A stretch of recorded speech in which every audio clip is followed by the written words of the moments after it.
already Wednesday guys. Midweek na and ang bilis nga ng araw. So today ang agenda namin is we are going to Ford para magpa-change oil kasi time for change oil na nitong sasakyan namin. So it's already 8:30 in the morning. Actually kakatapos lang din ng work ko. So ayan, hindi pa ako nakakatulog. We are currently here at Ford. So, ayan na, yung sasakyan namin. Ginaw na namin yung 12,000 plus para sa change oil, sa check-up, and all of that stuff.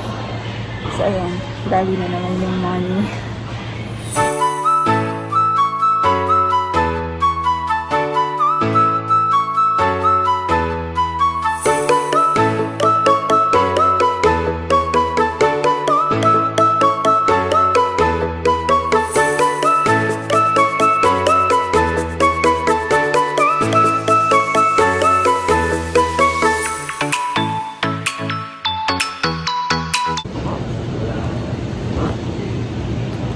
Bakit nga ba ako sumama dito sa casa?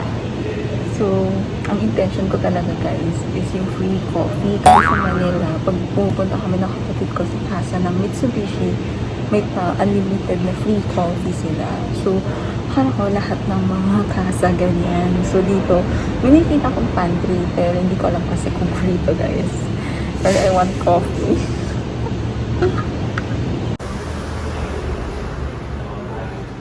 Ayan na yung tatay ko. Tumitingin na naman ng sasakyan.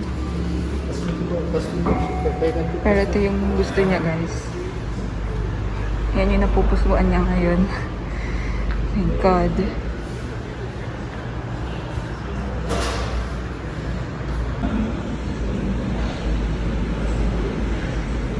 Ito na nga ba sinasabi ko. Ito na. Inabutan na nila ako yung price list.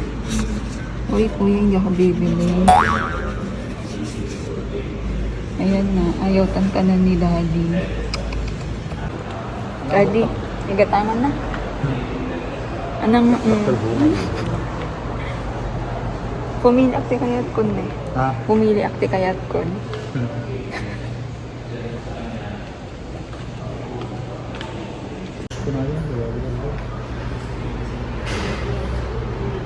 So, laan tayo yan.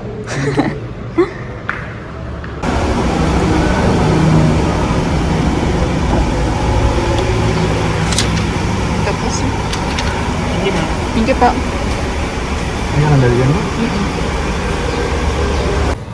Mga ka, panat may sa ito. 50 pesos sila yung order. Patlata mo.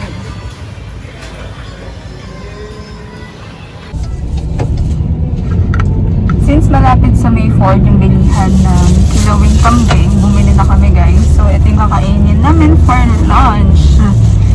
So, swear, sarap nito. It's one of my favorites.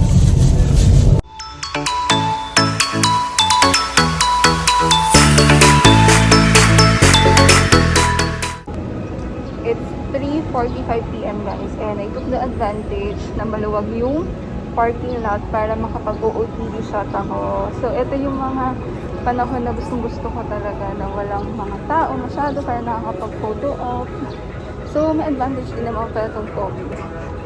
Kasi madalang yung mga taong lumalabas. So, yeah, nakapag-OOTD na ako guys. And just check my Instagram for the official photos.